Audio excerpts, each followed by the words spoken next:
Hello friends, अस्सलाम वालेकुम। कैसे हैं आप सब? उम्मीद करती हूँ आप सब ठीक होंगे, खैर आफियत से होंगे। अल्हम्दुलिल्लाह आप सब की दुआओं से मैं भी बिल्कुल ठीक हूँ। बिल्कुल ठीक तो नहीं कहूँगी, सर्दी जुकाम है। खैर and welcome back to my another vlog. तो हाँ जी, हमेशा की तरह आज फिर मैं नए व्लॉग के साथ हाजिर हूँ। जैसा कि आप सबको, इनफैक्ट हम सबको पता है, मुहर्रम का आगाज़ हो चुका है और आज है मुहर्रम का चौथा दिन। क्या आपको पता है पहले इमाम कौन थे? नहीं, पहले इमाम अली अलैहिस्सलाम थे। दूसरे इमाम इमाम हसन अलैहिस्सलाम थे। तीसरे इमाम इमाम हुसैन अलैहिस्सलाम। करबला, जहाँ मोहम्मद के प्यारे नवासे शहीद हुए, जहाँ उनके पूरे घराने शहीद हुए, वो करबला। करबला हमें एक बहुत ही डीप मैसेज देता है, रियल फ्रेंडशिप गोल्स। और भी बहुत सारे हैं, पर जो मेरे को पॉइंट आउट करना था वो था सच्ची दोस्ती। इमाम हुसैन और उनके बचपन के दोस्त हबीब इब्ने मज़ाहिर। सोचे ज़रा, आज के इस दौर में जब टेक्स्ट मैसेज का रिप्लाई आने में घंटों लग जाते हैं और जब लोग ज़रा सी ज़रूरत पड़ने पर अपना रंग बदल लेते हैं या आपसे जितना जल्दी हो सके उतनी ही जल्दी दूरी अख्तियार कर लेते हैं। मतलब मैक्सिमम तो ये हो रहा है कि आपसे काम है, आपसे कोई ज़रूरत पड़ी तो आप उनके लिए हो, आपको याद किया जाएगा। अदरवाइज़ आप हो किस हाल में हो, इसके लिए ना कोई टेक्स्ट ना ही कोई खबर लिया जाएगा। मैक्सिमम लोग मेरे इस बात से रिलेट करेंगे। लेकिन क्या आप सोच सकते हैं कि किसी के सिर्फ एक ख़त लिखने पर कोई अपनी जान दांव पे लगाने चला आएगा? जी हाँ, आप सही सुन रहे हैं। 61 हिजरी में करबला में कुछ ऐसा ही हुआ था, जब इमाम हुसैन को चारों तरफ से दुश्मनों ने घेर लिया था। तब इमाम हुसैन ने कूफा में रह रहे अपने बचपन के दोस्त को ख़त लिखा और उस ख़त में बस इतना लिखा था कि हबीब, अगर तुम हमारी मदद करना चाहते हो मेरे इस मुश्किल घड़ी में तो आ जाओ। उनके बचपन के दोस्त की उम्र उस वक्त करीब 75 साल थी। जैसे ही उन्होंने अपने दोस्त इमाम हुसैन का ख़त पढ़ा, उनकी आंखें नम हो गई। ये कोई आम ख़त नहीं था, ये मौला हुसैन की पुकार थी। ये माँ फ़ातिमा ज़ुहरा के बेटे की पुकार थी।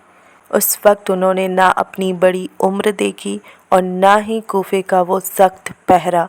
यजीदियों के सख्त पहरों के बीच इमाम हुसैन की मदद के लिए उनके बचपन के दोस्त रातों रात छुपते छुपाते करबला की तरफ निकल पड़े, क्योंकि उनका दोस्त उन्हें पुकार रहे थे। जब हबीब करबला पहुँचे और इमाम हुसैन के चेहरे पे उनका देखकर जो मुस्कुराहट आई, उसने साबित कर दिया कि सच्ची दोस्ती क्या होती है। और करबला में वो अपनी दोस्ती निभाते हुए सूरा के दिन शहीद हो गए।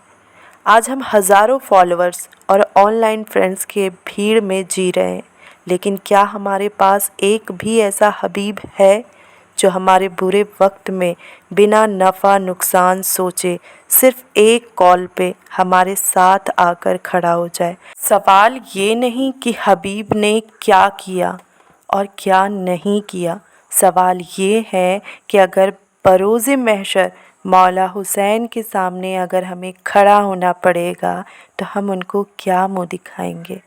क्या हम ये मुँह दिखाएंगे कि हम यजीद की तरफ हैं, या हम ये दिखाएंगे कि हम मौला हुसैन की तरफ हैं? आप लोग एक बार ये सोच कर देखें कि अगर मौला हुसैन वो ख़त हमारे लिए लिखते तो हम लोगों का क्या हाल होता। आज हम देखते हैं कि मुहर्रम के आगाज़ में जो करबला में लाल झंडे को बदलकर काला झंडा कर दिया जाता है, वो क्यों? ये दोनों ही झंडे अपने अंदर बहुत बड़ा मकसद रखते हैं और एक बहुत ही बड़ा मैसेज भी रखते हैं। अरब के दस्तूर के मुताबिक लाल झंडा उसके कब्र पे लगाया जाता है जिसका खून नाहक हुआ हो और उसका बदला अभी बाकी है। साल के 10 महीने लगा हुआ ये लाल झंडा करबला में हुए हर उस जुल्म को सिंबलाइज़ करता है اور تمام دیکھنے والے کو یہ یاد دلاتا ہے کہ امام حسین اپنے ظہور کے بعد یزید سے جنگ لڑیں گے اور اس دنیا میں امن اور شانتی پھیلائیں گے۔ ایک محرم کو ہزاروں لبیک یا حسین کی نعروں میں اس لال جھنڈے کو کالے جھنڈے سے ریپلیس کیا جاتا ہے، جو ہمیں بتاتا ہے کہ غم کے دن شروع ہو گئے ہیں۔ کربلا میں مشکل کا وقت تھا لیکن سب نے صبر کیا۔ محرم ہمیں یاد دلاتا ہے کہ ہر دکھ میں صبر ضروری ہے اور محرم کا احترام ضروری ہے۔ کربلا کو سمجھنے کے لیے آپ کا سیاہ اور سنی ہونا ضروری نہیں، بلکہ آپ کا ایک اچھا، ایک بہتر انسان ہونا ہی کافی ہے۔